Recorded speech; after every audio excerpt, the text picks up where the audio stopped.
"You're just a burden now, Mom."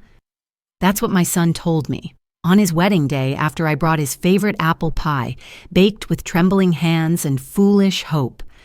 I gave up everything for him, my teaching career, my dreams, my savings, and yet he tried to take the only thing I had left, our 1,700-acre ranch in Oregon, the land James, my late husband, left to me. I raised Nathan for 38 years. I stood by him through every lie, every failed startup, but nothing prepared me for what I'd find inside that dusty old shed, James's final letter, and a trust that changed everything. If you watch this video, you'll see how that letter became legal firepower, how I built a new life with my daughter Rachel, my granddaughter Lily, and a circle of women who helped me rise. He pushed me. He tore James's letter, but Lily found the recording, the proof of his betrayal. That was the night I stood tall and said no. If you've ever felt erased as a mother, if your voice has ever been dismissed, don't scroll. This story might be the one that helps you stand up again. Before we dive into what happened next, I want to know something simple. Who means the most to you in this world? Leave a 1 if it's your child, 2 if it's your parent, or 3 if it's someone else entirely. I read every answer. It helps me feel a little closer to you as we walk through this story together. My son's wedding was meant to shine. Instead, it cast me into shadow.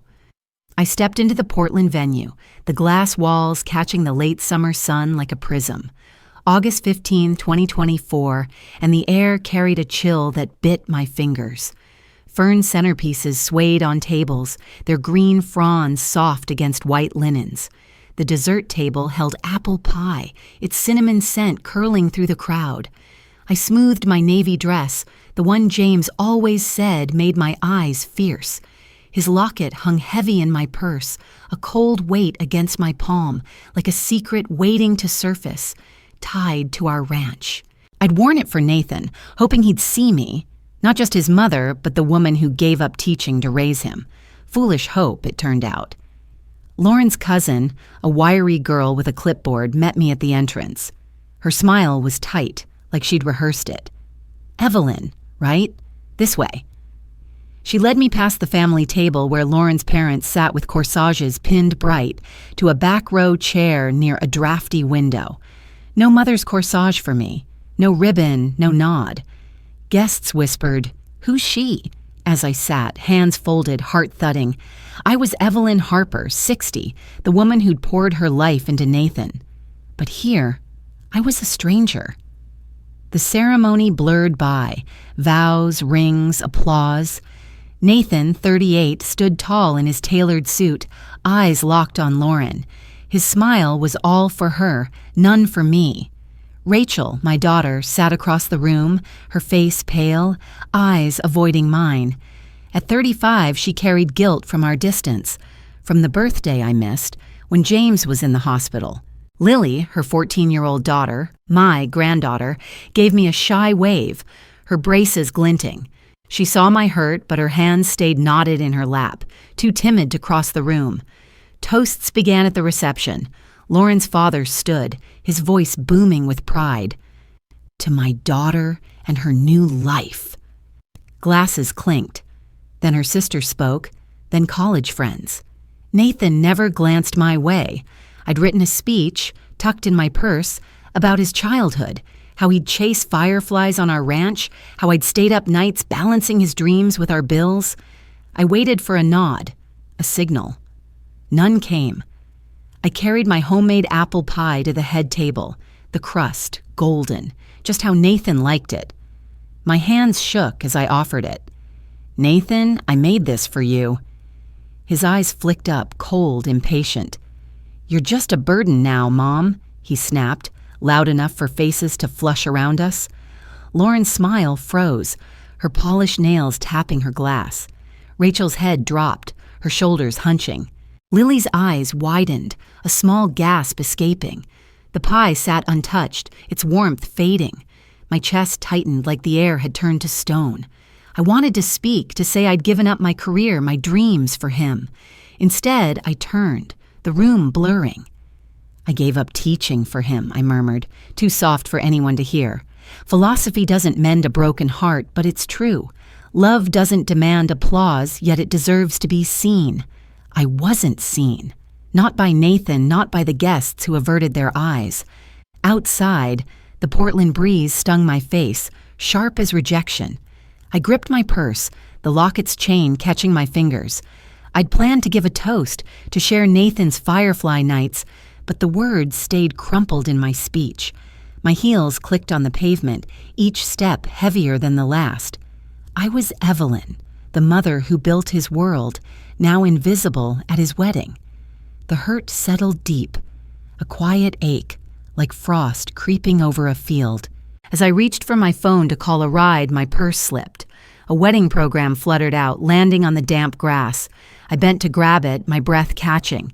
Scrawled in James's steady hand was a note. Check the shed. The ink blurred in my trembling hand, smudged by the evening mist. My heart skipped. James, gone 5 years, still spoke to me. What did he hide in that shed on our ranch? Am I their mother or just their shadow? The question hung like the chill in the air, unanswered. The note's weight was more than paper. It was a call, a whisper of something I'd lost. What did James hide? James's note haunted me. Nathan's dinner invitation felt colder. I stepped into the Portland restaurant, the barn-style beams casting long shadows under dim lights. Jazz hummed low, a saxophone curling through the air like smoke.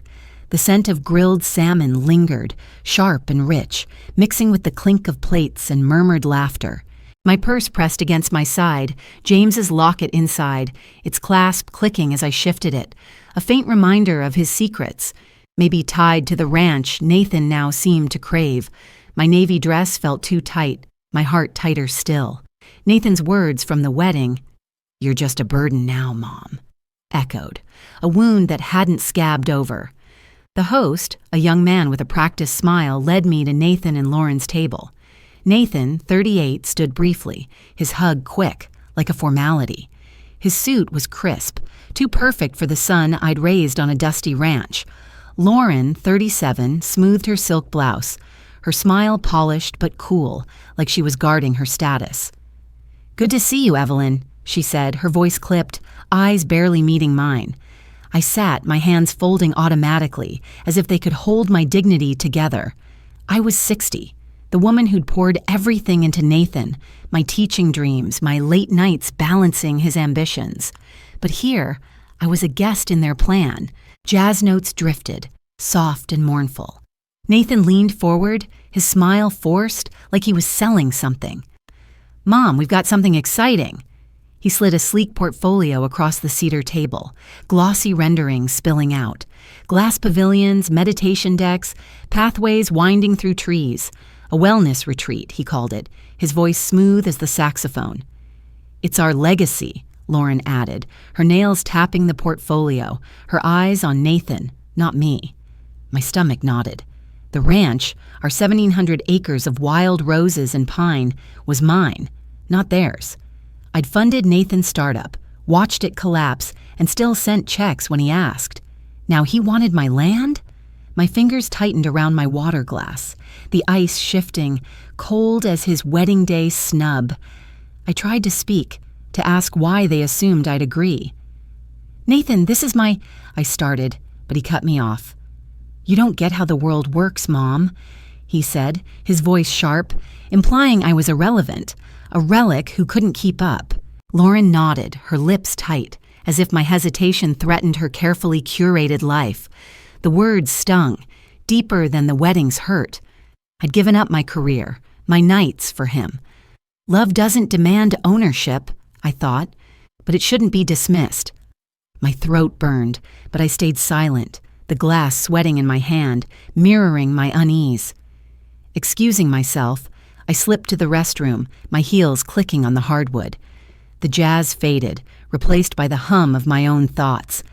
I'd funded Nathan's dreams, watched them crash, and still believed in him. Now he saw me as a signature, not a mother. I opened my purse for a tissue, and a small diary page fell out, yellowed, in James's neat script. "The land is hers," it read, simple and steady, like his voice before cancer took him. My breath caught. Was this James's way of speaking, even now? The page trembled in my hand, a whisper of something bigger, tied to the ranch Nathan wanted. Back at the table, Nathan and Lauren were engrossed in their portfolio, oblivious to my absence. I sat, my silence louder than their plans. Ever been in a room where your silence feels louder than their voices? I thought I was part of their story, but I was just the signature they needed. If you're still watching, drop a 5 in the comments, because what comes next left me breathless. Let's keep going. As the waiter cleared plates, I caught Lauren's whisper to Nathan, her voice low but sharp. "She'll sign, she always does." The words sliced through me, colder than the Portland air. My fingers brushed the diary page in my purse, James's words a quiet defiance against their assumption. What did they think I was? Just a name on a deed? Do they see me or just my land? The question hung heavy, like the jazz notes fading into the night. Lauren's whisper was a challenge I wasn't ready to answer. Not yet. But James's diary entry burned in my mind, a spark of something I couldn't ignore. James's note haunted me. Nathan's dinner invitation felt colder. I stepped into the Portland restaurant, the barn-style beams casting long shadows under dim lights. Jazz hummed low, a saxophone curling through the air like smoke. The scent of grilled salmon lingered, sharp and rich, mixing with the clink of plates and murmured laughter. My purse pressed against my side, James's locket inside, its clasp clicking as I shifted it, a faint reminder of his secrets, maybe tied to the ranch Nathan now seemed to crave. My navy dress felt too tight, my heart tighter still. Nathan's words from the wedding, "You're just a burden now, Mom," echoed, a wound that hadn't scabbed over. The host, a young man with a practiced smile, led me to Nathan and Lauren's table. Nathan, 38, stood briefly, his hug quick, like a formality. His suit was crisp, too perfect for the son I'd raised on a dusty ranch. Lauren, 37, smoothed her silk blouse, her smile polished but cool, like she was guarding her status. "Good to see you, Evelyn," she said, her voice clipped, eyes barely meeting mine. I sat, my hands folding automatically, as if they could hold my dignity together. I was 60, the woman who'd poured everything into Nathan, my teaching dreams, my late nights balancing his ambitions. But here, I was a guest in their plan. Jazz notes drifted, soft and mournful. Nathan leaned forward, his smile forced, like he was selling something. "Mom, we've got something exciting." He slid a sleek portfolio across the cedar table, glossy renderings spilling out. Glass pavilions, meditation decks, pathways winding through trees. A wellness retreat, he called it, his voice smooth as the saxophone. "It's our legacy," Lauren added, her nails tapping the portfolio, her eyes on Nathan, not me. My stomach nodded. The ranch, our 1,700 acres of wild roses and pine, was mine, not theirs.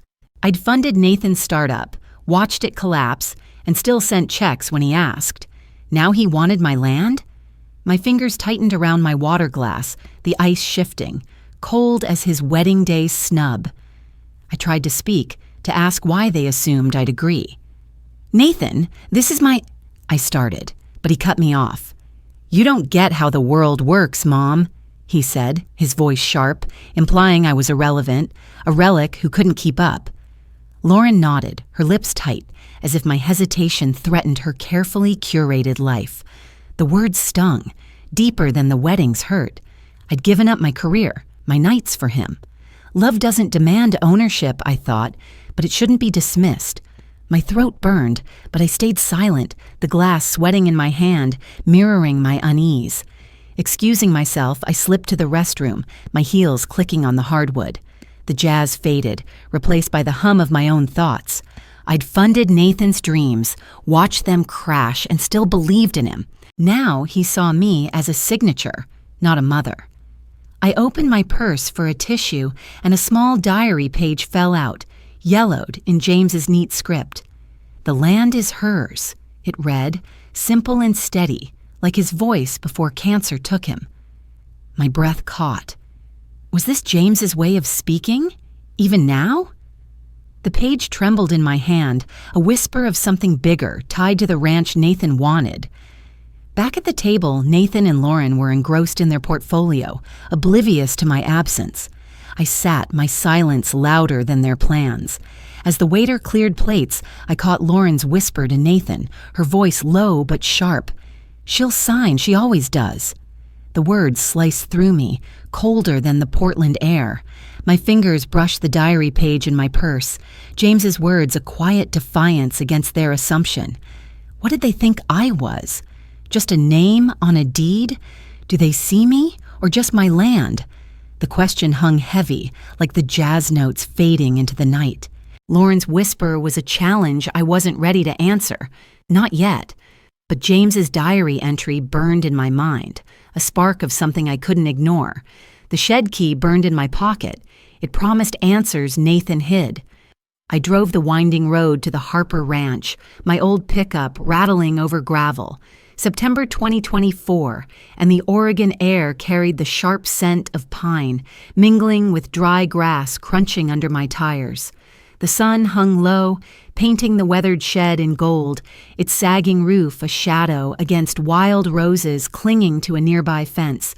James's diary, tucked in my purse, spoke of the ranch, a secret Nathan's greed couldn't touch.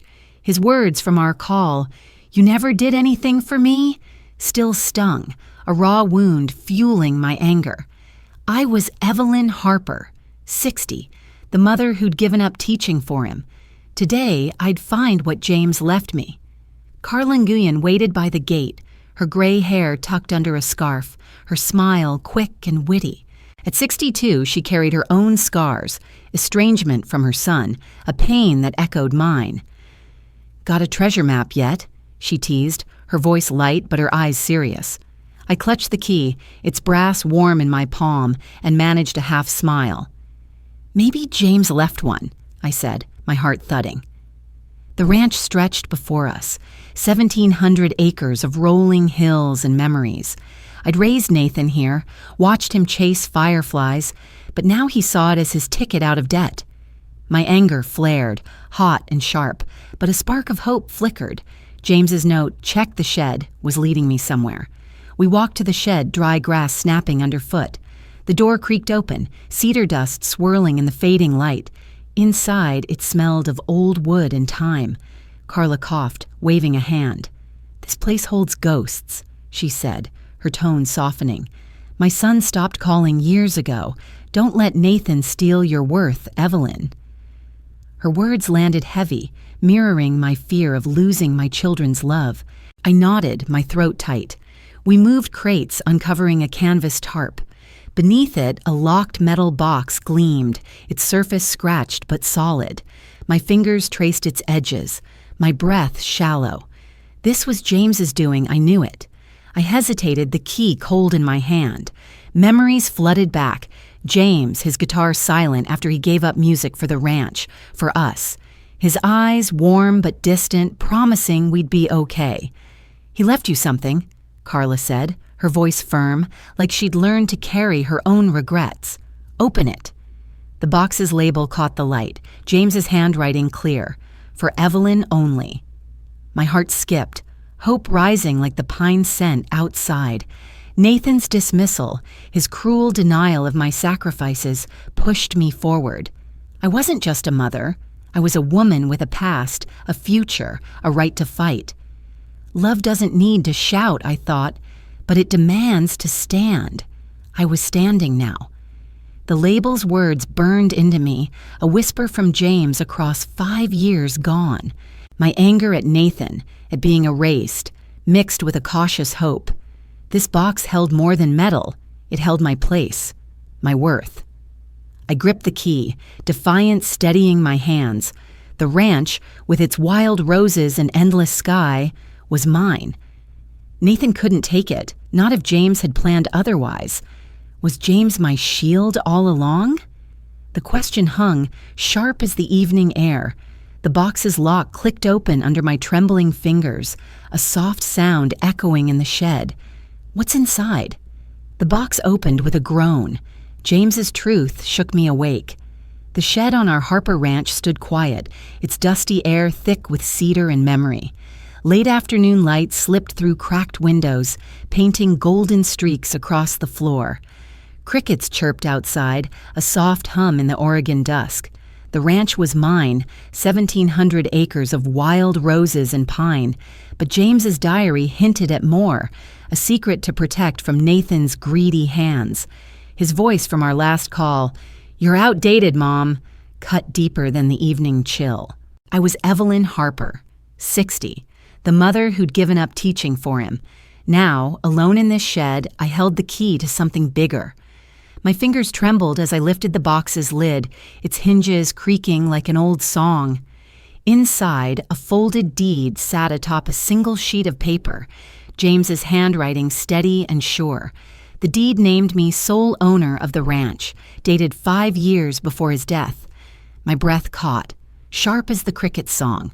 I'd walked these fields with Nathan as a boy, taught him the names of trees, but he saw only dollar signs now. My anger at his betrayal, his denial of my sacrifices, burned hot, but the deed felt like a lifeline. I lifted the letter, my hands shaking, and read, "Nathan wants land, not love. You're enough, Evelyn." Tears stung my eyes, falling onto the page. James's words, simple and strong, echoed the music he'd given up for our family, for me. I clutched the letter to my chest, my heart pounding. He'd seen Nathan's greed when I couldn't. Memories flooded in. James strumming his guitar under the ranch's oaks, his dreams of music shelved for our farm. I'd traded my teaching for late-night budgets, for Nathan's startup, for Rachel's college. For what? Nathan's dismissal, his cruel, "You never did anything." I wiped my face, the shed's dust clinging to my fingers. Love doesn't need to own, I thought, but it deserves to stand tall. James had given me that chance, his foresight a shield against our son's ambition. My anger shifted, not fading but hardening into something new. Power. Carla's boots crunched outside, her shadow crossing the window. She stepped in, her scarf loose, her eyes sharp at 62. "Find anything?" she asked, voice low but warm, carrying her own pain of an estranged son. I handed her the deed, my hand steadier now. She scanned it, her brow lifting. "Nathan can't touch this," she said, her tone pragmatic, like she'd fought her own battles. "Let's make a trust, lock it down." I nodded, my heart steadying, like the ranch itself under my feet. Carla's loyalty, born of her own regrets, felt like a hand pulling me up. Nathan's betrayal still stung, but James's gift, his belief in me, lit a fire. I wasn't outdated. I was enough. As Carla folded the deed, my phone pinged, the screen glowing in the dim shed. An email from Rachel, her words hesitant. "Mom, Nathan's hiding debts. I'm sorry, I didn't help sooner." My pulse quickened. Rachel, 35, carried guilt from the birthday I'd missed, stuck at James's hospital bed. Her remorse was a thread, pulling us closer, but Nathan's debts? They explained his desperation, his coldness. I looked at the letter in my hand, James's words clear. "You're enough." He'd seen my worth when I doubted it, and now I felt it, a spark growing into resolve. Did James see my worth when I couldn't? The question settled, heavy as the dusk outside. The shed's golden light faded, but my phone's glow held Rachel's words. What debts was Nathan hiding? Rachel's email was a spark. Nathan's secrets were a fire I had to douse. I sat in Carla's Portland law office, the scent of espresso from a nearby coffee shop drifting through the open window. Papers littered her desk, a faded photo of her mother's farm pinned behind her.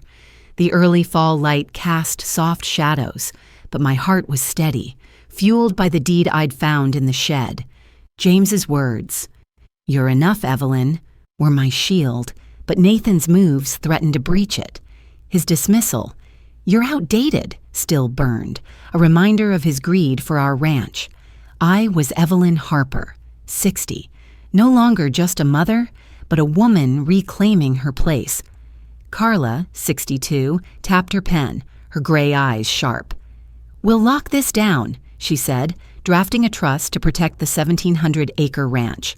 Her loyalty, born of her own estrangement from her son, felt like a hand steadying me. She slid her laptop over, showing a bank email. "Nathan tried a fraudulent permit to develop the land," she said, her voice low. "My lawyer stopped it." My pulse quickened, the espresso scent sharp in my nose.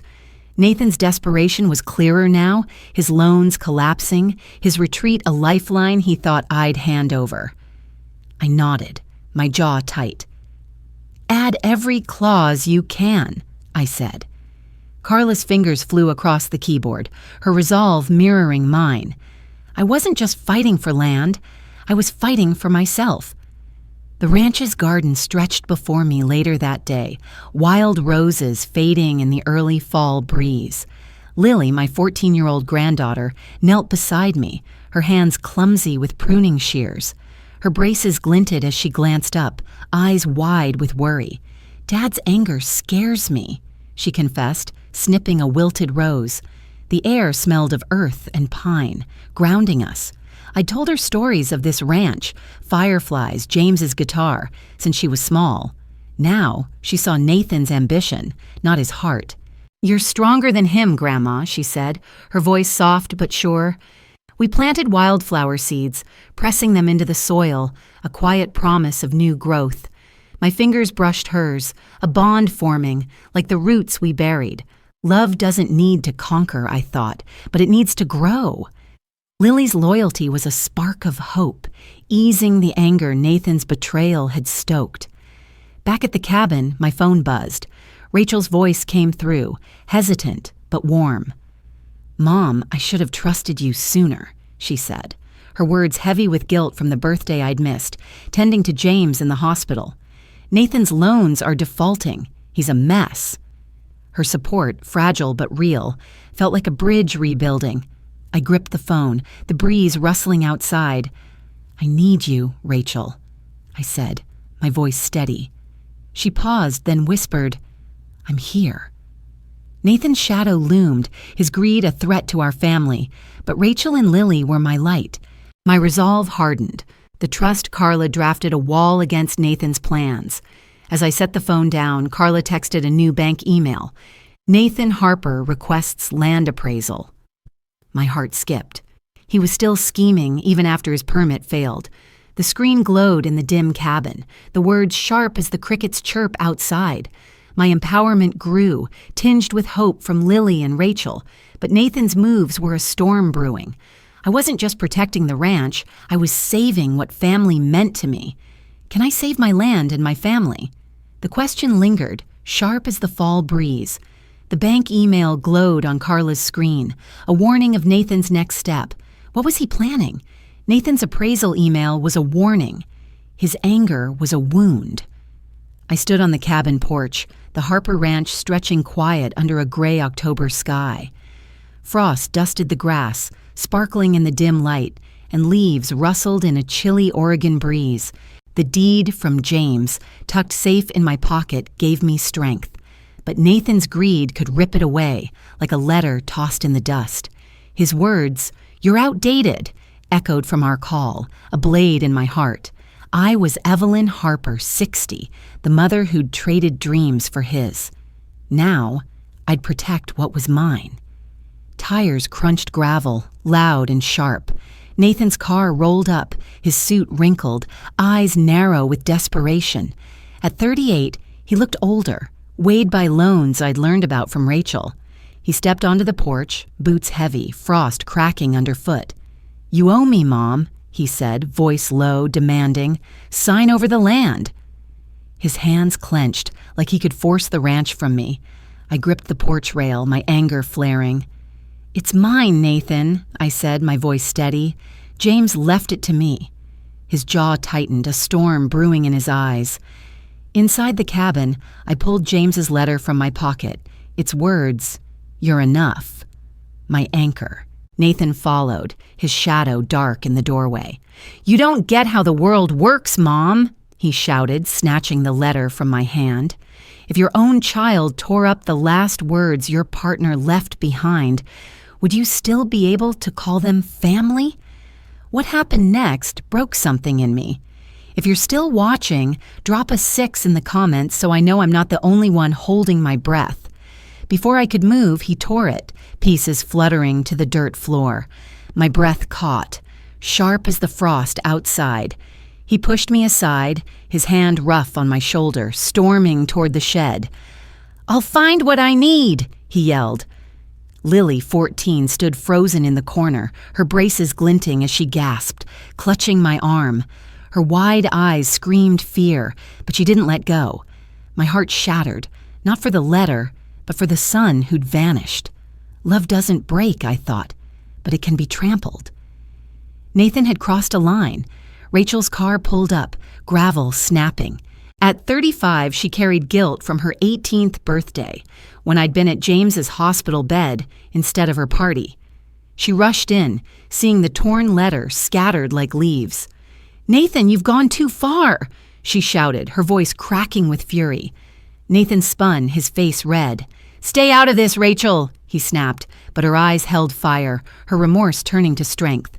"You're hurting Mom," she said, stepping between us. Nathan's shoulders slumped, but he muttered, "I'll get that land," and stormed out, his boots kicking dirt.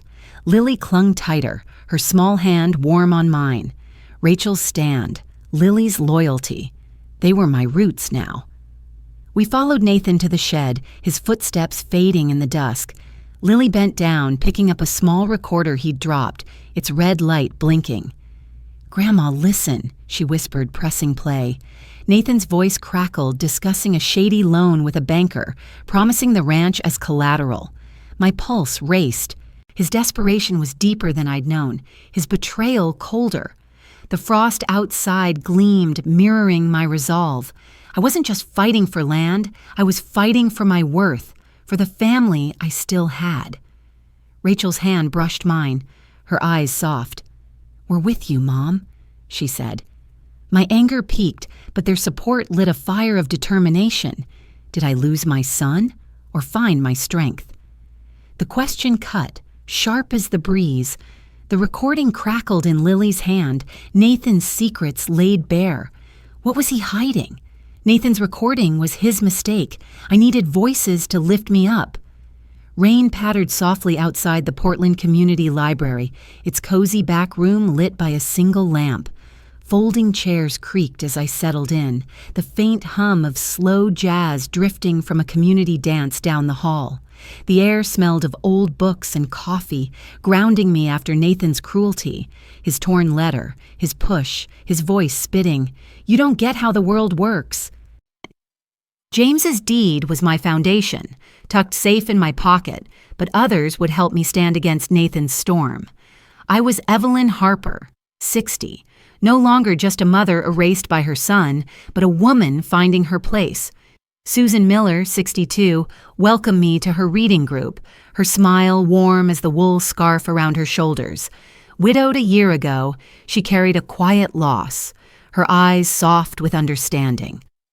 "Glad you're here, Evelyn," she said, passing a plate of homemade oatmeal cookies. I took one, its sweetness sharp against my resolve. Carla had nudged me to come, her loyalty a steady hand after Nathan's betrayal. I'd given up teaching for him, funded his failed startup, only to have him tear James's letter and push me aside. But here, in this circle of women, I felt a spark of hope. Love doesn't need to fight alone, I thought, but it needs a circle to hold it. The group read a poem about loss, and I shared a memory of James, his guitar strumming under the ranch's oaks, dreams he'd shelved for our family. My voice cracked, but Susan nodded, her fingers brushing her own wedding ring, left on out of habit. "I lost my Tom to cancer," she said, her voice low. "He left me memories, not a ranch, but they're mine." Her words mirrored my loss, stitching us together. The jazz outside swelled, a slow dance of notes, and I felt seen, not as Nathan's burden, but as Evelyn, a woman with a story. Carla met me after, her scarf loose, her eyes sharp at 62. We sat in her office, the coffee shop's espresso scent lingering through an open window. "Nathan's loans collapsed," she said, tapping the recorder Lily found in the shed. Nathan's voice crackled, scheming with a banker about a shady loan. "He's desperate," Carla added, her own estrangement from her son fueling her urgency. Rachel joined us, her face pale but firm. At 35, her guilt over her 18th birthday, when I'd been at James's hospital bed instead of her party, had softened into devotion. She slid her phone across the desk, showing an email from Lauren to Nathan. "Dinner tomorrow. Get her to sign." My stomach knotted. Nathan was still plotting, his greed relentless. Carla's hand touched mine. "The trust is ironclad," she said. "He can't win." My resolve hardened, like the oak beams in the library. We moved to Carla's office for a family meeting, the air tense, rain tapping the windows. Nathan arrived, his suit rumpled, eyes darting. "Mom, we need to talk," he said, his voice tight, like a salesman losing his pitch. I stood tall, the deed's weight in my pocket. "No more schemes, Nathan," I said. His face reddened. "You're useless now, Mom," he shouted, pushing me toward the door, his hand rough on my arm. The room spun, the jazz faint in the distance. Rachel stepped forward, her voice fierce. "I should have seen your strength sooner, Mom," she said, glaring at Nathan. "You're wrong." He froze, then stormed out, his boots echoing. My heart raced, but Rachel's stand and Susan's earlier warmth fueled me. I wasn't alone anymore. Am I alone, or finally seen? The question hung, soft as the rain outside. Rachel's phone glowed with Lauren's email, a plot I'd face head on. What was their next move? Lauren's email was Nathan's trap. My trust was my triumph. I stepped into the Portland restaurant, cedar tables gleaming under soft lights. The aroma of grilled chicken filled the air, mingling with the low hum of jazz, its saxophone notes curling like fog. October 2024, and the tension hung thick, heavy as the mist outside. James's letter, "You're enough," armed me, its words tucked in my heart.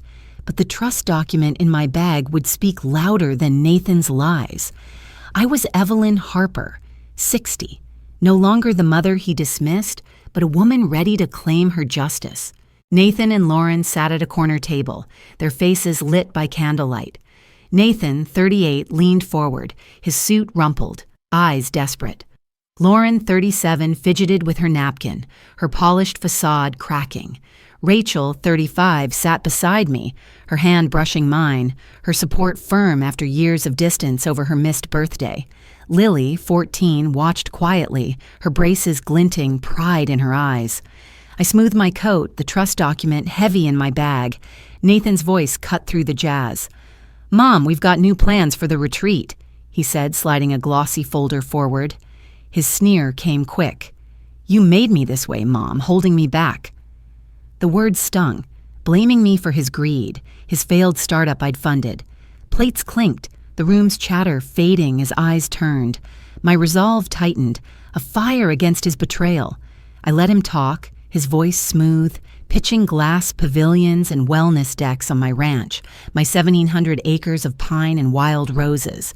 Lauren nodded, her smile forced, her nails tapping nervously. "It's our future," she said, avoiding my gaze, her status teetering on Nathan's plan. My fingers brushed the trust document, its pages a shield James had left me. Nathan's accusation echoed his wedding insult, his torn letter, his push. Enough. I slid the trust across the table, my voice calm but firm. "This is the truth, Nathan." I detailed the clauses: medical verification, legal locks, no access without my consent. Lauren gasped, her napkin dropping. Nathan stammered, his face pale. "You're cutting me out?" he choked, his voice loud, drawing stares. Rachel gripped my hand, her nod steady, her silence at the wedding redeemed. My heart pounded, but I stood tall, unshakable. The jazz slowed, a mournful note underscoring the moment. "Greed isn't family," I said, my words slicing through the air. "I've supported you, Nathan, your startup, your dreams. No more. His eyes flashed, anger masking his crumbling world. "You'll regret this," he shouted, shoving his chair back, storming out. The door slammed, plates rattling. Lauren sat frozen, her facade shattered, her status slipping. Rachel squeezed my hand tighter, whispering, "You did it, Mom." Lily's voice was soft, proud. "You're amazing, Grandma." Their support wrapped around me, a warmth against the fog outside. I wasn't just a mother. I was Evelyn, whole, liberated. Love doesn't bend to greed, I thought, but it stands for truth. The trust had spoken, louder than Nathan's lies. As I stood to leave, my coat shifted, and James's locket slipped from the pocket, landing on the floor. I bent to retrieve it, my fingers catching a folded note inside. My breath caught. In James's steady hand, it read, "You're home." The words glowed, a quiet promise, tying me to the ranch, to myself. I clutched the locket, my resolve now touching liberation. Nathan's outburst, his justification, had lost their power. The restaurant's eyes followed me, but I walked out, head high, Rachel and Lily beside me. Have I ever been enough? The question lingered, soft as the jazz fading behind me. The locket's note burned in my hand, its meaning a mystery. What did James mean by home? The locket's note said I was home. I needed to believe it. The Harper Ranch lay quiet under a November sky, frost coating the greenhouse like a delicate lace. The cabin glowed with firelight, its warmth pushing back the Oregon chill. Wild roses slept along the fence, their thorns soft in the gray dusk. James's deed had given me this 1,700-acre haven, but my own hands would plant my future. Nathan's cruelty, his torn letter, his push, his shout, "You're useless," faded like the frost under my resolve. I was Evelyn Harper, 60, no longer defined by his greed but by my own worth. I sat by the fireplace, its crackle filling the cabin. A notebook lay open, my pen scratching. I am enough. The words felt true, a declaration after years of doubt. I tore the page, feeding it to the flames, the paper curling to ash, a symbolic release of Nathan's hold. The frost sparkled outside, catching the fire's glow. My heart, once heavy with hurt, felt lighter, liberated. I'd confronted Nathan, my trust document silencing his schemes. Love doesn't need to win battles, I thought, but it must claim its ground. I'd claimed mine. Rachel and Lily arrived, their laughter drifting through the greenhouse door. Rachel, 35, her eyes soft with gratitude, carried no more guilt from her missed birthday. Lily, 14, her braces glinting, lugged a bucket of soil, her loyalty a bright thread in my heart. We cleaned the greenhouse, frost crunching under our boots. "Let's plant something," I said, handing Lily wildflower seeds. She grinned, pressing them into the earth. "You're my hero, Grandma," she said, her voice steady, inspired by the ranch stories I'd shared since she was small. Rachel smiled, brushing dirt from her hands. "We're proud of you, Mom," she said, her reconciliation complete. We worked side by side, the seeds a promise of spring, a bond deeper than Nathan's betrayal. My heart swelled, full of their light. Later, I hosted Susan's reading group in the greenhouse, teaching them to dry herbs, lavender, rosemary, scents of home. Susan, 62, her scarf loose, shared a story of her widowhood, her warmth mirroring my own healing. The women laughed, their voices echoing, stories of resilience weaving us together. I felt rooted, like the wildflowers we'd planted. Susan touched my arm, her eyes bright. "You've built something here, Evelyn," she said, her community embracing me. The frost outside gleamed, but inside we were warm, my liberation blooming like the herbs on the table. As the women left, I swept the greenhouse, my broom scraping the floor. A seed packet fell, and inside, James's heirloom ring glinted, tucked there like a secret. My breath caught, tying it to his letter, "You're enough." The ring, simple silver, was his promise, his music in my hands. My resolve, now peace, settled deep. I wasn't just a mother, I was Evelyn, whole, home. Was my worth ever theirs to take? The question faded, soft as the fire's crackle. The ring glinted in my palm, a piece of James's love. What else did he leave? James's ring was a gift. My family was my choice. I walked the trails of the Harper Ranch, early December frost blanketing the garden. The air smelled of pine, crisp under a pale Oregon sun. The cabin's chimney puffed smoke, its warmth a promise. The deed had secured these 1,700 acres, but Rachel and Lily rebuilt my heart. Nathan's absence, after his cruel words and torn letter, left a quiet space. I was Evelyn Harper, 60, no longer chasing his approval, but standing free, whole. My boots crunched frost, brushing wild roses, their thorns softened by winter. I touched James's ring, now on my finger, its silver cool against my skin. His music dreams, traded for this ranch, echoed in my steps. I'd given up teaching for Nathan and Rachel, but Nathan's greed, his push, his shout, "You're useless," had severed that tie. Now I chose who filled my heart. Love doesn't cling to what's lost, I thought, but it grows where it's welcomed. The pine air filled my lungs, grounding me, my liberation deep as the roots beneath. Rachel and Lily arrived, their laughter spilling from the cabin. Rachel, 35, carried cocoa mugs, her eyes bright with gratitude. Her guilt from her missed 18th birthday faded. Lily, 14, clutched a sketch pad, her braces flashing as she grinned. We sat by the fireplace, its crackle warm, cocoa steam curling. "Let's plant a spring garden," I said, spreading a blanket. Lily sketched wildflowers, her pencil swift.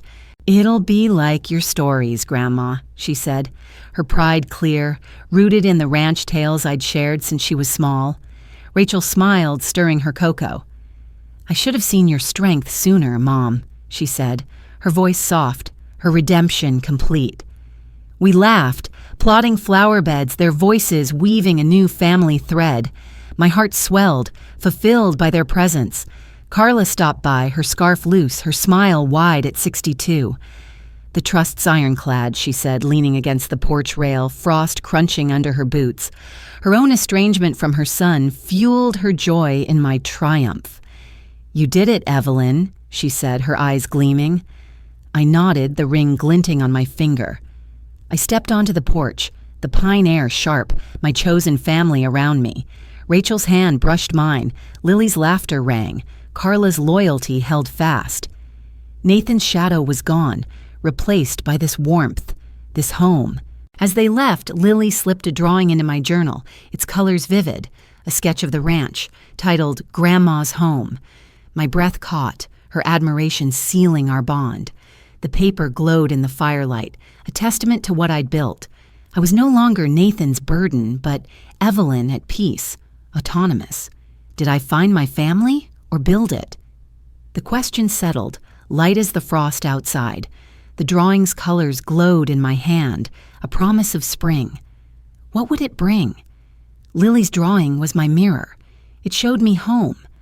Snow dusted the Harper Ranch, a delicate veil over the cabin's slanted roof. Mid-December 2024, and the dawn light glowed softly, casting long shadows across the greenhouse where tiny sprouts pushed through the soil. The air carried the crisp bite of pine and frost, a quiet hymn of Oregon winter. James's deed had secured these 1,700 acres, a gift that anchored me when Nathan's cruelty, his insults, his torn letter, his push, tried to tear me down. But it was my choices, my steps through this journey that bloomed my life.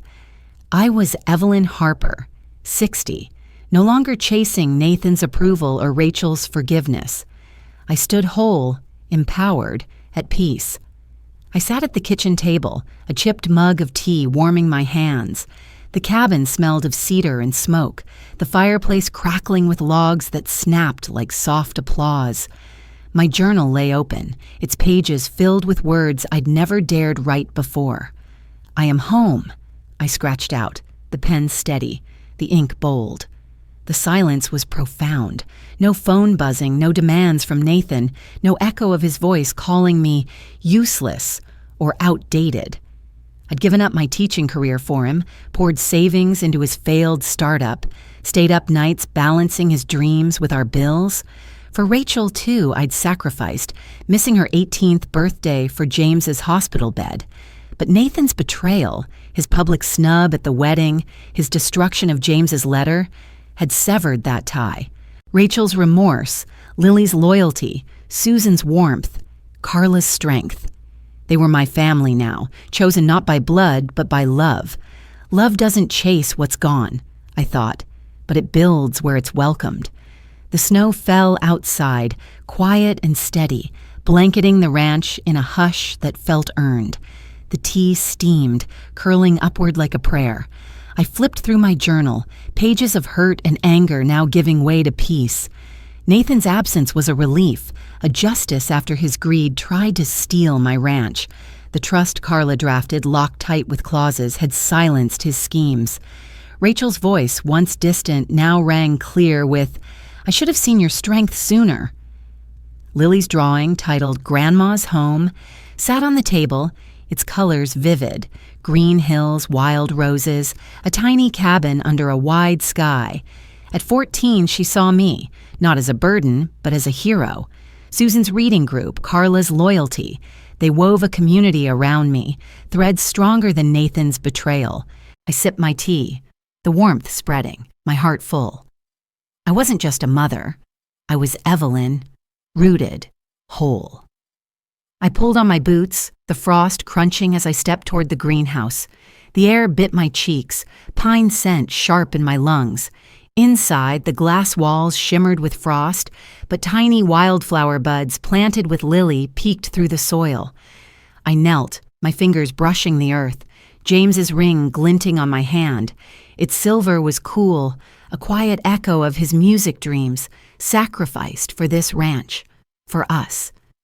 The bud was small, delicate, pushing through winter's grip, a symbol of my growth, my refusal to be erased. I smiled, feeling James's love in the ring, in the land. The greenhouse hummed, alive with promise, its sprouts a testament to what I'd built. I'd faced Nathan's insults, his push, his torn letter, and stood taller. The trust had been my voice, but this bud was my heart, blooming despite the frost. Memories stirred. James strumming his guitar under the ranch's oaks, his eyes warm but distant, promising we'd be okay. I doubted my worth when Nathan called me a burden, when Rachel stayed silent at the wedding. But James's letter, "You're enough," and Lily's drawing had shown me otherwise. I stood, the greenhouse's warmth wrapping around me, the frost outside a distant memory. My liberation was complete, not in loud victories, but in quiet truths. The soil under my nails, the ring on my finger, the family I'd chosen. I walked back to the cabin, snow crunching underfoot, and sat by the fire again. The journal felt lighter now, its pages a map of my journey. I wrote more, words flowing like the snow outside. "I am enough," I repeated, the pen a quiet rebellion. Rachel's laughter, Lily's sketches, Susan's stories, they filled the spaces Nathan had left empty. Carla's voice, confirming the trust's security, echoed in my mind. "You did it, Evelyn." I had. The ranch, with its wild roses and endless trails, was mine, not just in deed, but in spirit. I'd built a home, not for Nathan's greed, but for my own peace. The snow fell heavier now, a soft curtain beyond the window. I thought of Susan's reading group, the women who'd shared their own losses, widowhood, estrangement, dreams deferred. Their laughter had carried me, their stories a mirror to my own. I'd taught them to dry herbs, rosemary and lavender, scenting the greenhouse, and they'd given me belonging. Rachel's hand, brushing mine as we planned a spring garden, was a bridge rebuilt. Lily's drawing, with its bold title, was a promise of tomorrow. I didn't need Nathan's approval, nor his regret. I had this. Snow, sprouts, a family woven from choice. Stepping outside, I let the snow dust my coat, my boots sinking into the soft ground. The ranch stretched wide, its hills rolling under a pale sky. I spoke to the air, to anyone who'd ever felt invisible. "If you've felt erased, your worth is yours," I said, my voice steady, carried by the wind. The frost sparkled, the pine air sharp, my heart full. I wasn't just a mother, a widow, a sacrifice. I was Evelyn, standing tall, my liberation a quiet triumph. The wildflower bud in the greenhouse pushing through soil was my mirror, small, stubborn, alive. Was I ever lost or always home? The question settled, soft as the snow on my shoulders. The bud's green tip glowing in the greenhouse was my answer. Growth, steady and sure. But as I turned back to the cabin, a faint rustle in the distance caught my ear, a whisper of something yet to come. The rustle in the distance wasn't just the wind. It carried a promise I hadn't expected. Snow fell thicker now, cloaking the Harper Ranch in a quiet hush. Mid-December 2024, and the dawn light softened the hills, their curves dusted white under a pale Oregon sky. Pine scented the air, sharp and clean, mingling with the faint smoke from the cabin's chimney. I was Evelyn Harper, 60, no longer defined by Nathan's greed or the weight of my sacrifices. The deed from James had secured this 1,700-acre haven, but my choices, standing firm with the trust, choosing Rachel and Lily, had rooted my heart. Yet that rustle, faint beyond the greenhouse, stirred something new, a whisper of a chapter unwritten. I pulled my coat tighter, boots crunching through the snow to the greenhouse. The wildflower bud from Lily's planting stood taller now, its green tip defiant against the frost. James's ring, cool on my finger, caught the light, a reminder of his music dreams traded for this land. I'd given up teaching for Nathan and Rachel, poured my life into their futures, only to face Nathan's insults, his torn letter, his push. But I'd found my worth, not in his approval, but in the family I'd built. Rachel's devotion, Lily's loyalty, Susan's warmth, Carla's strength. Love doesn't wait for permission, I thought, but it grows where it's tended. The snow crunched underfoot, my heart steady, but that rustle nagged, like a voice calling from the hills. Inside the greenhouse, the air was warm, earthy, scented with rosemary from Susan's workshop. I knelt by the bud, my fingers brushing the soil. Lily's drawing, Grandma's home, hung on the wall, its colors bright. Hills, roses, a tiny figure that was me, standing tall. At 14, she saw me as a hero, her sketches a bridge across generations. Rachel, 35, had shed her guilt over her missed birthday, her voice now a steady, "I'm here, Mom." Susan's reading group, Carla's trust, they'd woven a community around me.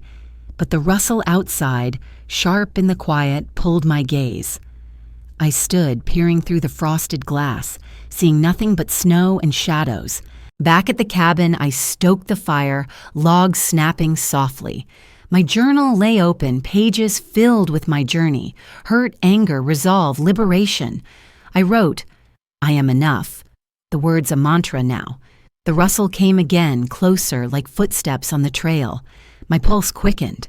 The ranch was mine, the trust ironclad, but Nathan's absence left questions. Had he truly given up? I pushed the thought away, sipping cocoa, its warmth spreading like Rachel's laughter. The fire's glow danced on the walls, reflecting my peace, yet the sound persisted, a faint crunch beyond the porch. I stepped outside, snowflakes catching in my hair. The air was crisp, pine heavy, the ranch stretching wide under a gray sky. The rustle stopped, replaced by a soft hum. A car engine, distant but approaching. My boots sank into the snow, my breath clouding in the cold. I walked the trail, past wild roses sleeping under frost, toward the gate. A pickup appeared, not Nathan's sleek sedan, but an older model, its paint chipped, its driver a shadow in the dawn. My heart skipped, James's ring warm on my finger. Was this a threat or something else? The truck stopped, and a woman stepped out, her scarf bright against the snow. She was older, maybe 70, her face lined but kind, her eyes searching. "Evelyn Harper?" she asked, her voice low, familiar, like a song I'd forgotten. I nodded, my hands tightening on my coat. "I'm Clara," she said, pulling a letter from her pocket, its envelope yellowed, sealed with wax. "James sent me." My breath caught, the ranch's silence deafening. Clara's eyes held a story, one tied to James's past, maybe to the deed. "He said you'd need this," she added, handing me the letter. Its weight was heavy, like the locket, the ring, the bud, a piece of James I hadn't known. I invited Clara inside, the cabin's warmth wrapping us. The fire crackled, cocoa steam rising from fresh mugs. She sat, her scarf loosening, and shared her tale.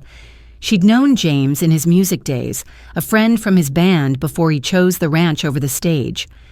"He wrote this before he got sick," she said, nodding at the letter. "For you when the time came." My fingers traced the wax seal, my heart racing. The rustle had led me here, to a truth I hadn't sought. Rachel and Lily's bonds, Susan's group, Carla's trust, they'd brought me home. But this letter hinted at more. A piece of James's heart, maybe a piece of mine. I didn't open it. Not yet. Clara sipped her cocoa, her eyes soft. "He loved you, Evelyn," she said. "He knew you'd fight for this place." Her words echoed James's letter. "You're enough." And I felt them settle, deep as the snow outside. The ranch with its frost and sprouts was my home, but Clara's arrival was a door cracking open. I'd faced Nathan's greed, rebuilt my family, but this letter, this stranger, suggested my story wasn't done. Love doesn't end, I thought, but it unfolds, like roots in the snow. I walked Clara to her truck, the snow crunching, the pine air sharp. She smiled, her scarf bright against the gray. "Read it when you're ready," she said, her engine humming as she drove off. I stood at the gate, the letter heavy in my hand, its wax seal unbroken. Rachel and Lily would visit soon, their laughter a promise of spring. Susan's group would gather, Carla's trust would hold. But this letter, this rustle in the snow, it was a new beginning, a truth waiting to bloom. What story does the letter hold? The question hung, light as the snowflakes on my coat. The ranch stretched quiet, its hills guarding secrets yet to unfold. The wildflower bud in my greenhouse pushing through frost was more than a plant. It was me, Evelyn, finding my home after Nathan's betrayal. His harsh words and greed tried to erase me, but James's deed, Rachel's remorse, Lily's loyalty, and Carla's strength wove a new family around me. In life, love doesn't always come from those we expect, but it blooms where we nurture it with courage and forgiveness. Like wild roses on my Oregon ranch, we can grow through hardship if we hold fast to our worth. For every mother who's felt unseen, know your heart is enough and family is built, not owed. If this story touched you, share your own journey in the comments. Your voice matters. I'd love to hear how you found your home.